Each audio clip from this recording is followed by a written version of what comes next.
আজি আমাৰ অৰিয়েণ্টেশ্যন প্ৰগ্ৰেমৰ কালচাৰেল ৰেলী আছিল।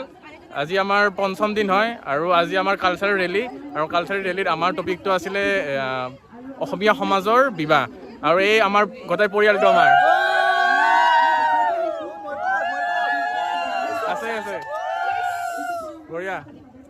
এয়া হ'ল আমাৰ অসমীয়া সমাজৰ বিবাহনৰ কাৰ্যসূচীখিনি দেখুওৱা হৈছে আৰম্ভণিৰ পৰা।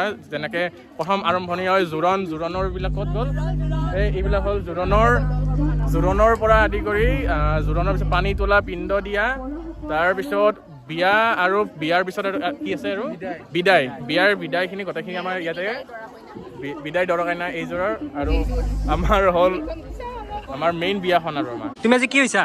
মই আজি তাৰমানে আমাৰ বিয়াখনত দৰা হ'লো। কইনাৰ নাম কি? কইনাৰ নাম হ'ল মনীষা কলিতা আৰু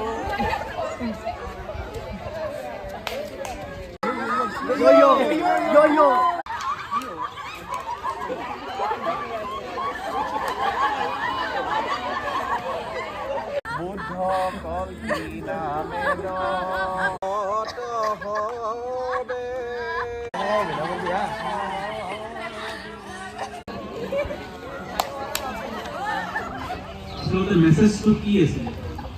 তাৰমানে মোৰ মেছেজটো আছিলে শাৰীৰিকভাৱে অক্ষম বা সক্ষম ল'ৰা ছোৱালীক স্কুল বা বেলেগ ক্ষেত্ৰত তাৰমানে সিহঁতক সমান সুবিধা দিয়া নাযায়।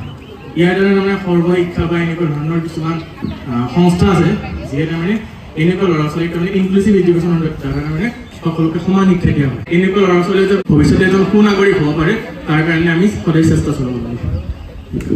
ঠিক আছে, থেংক ইউ।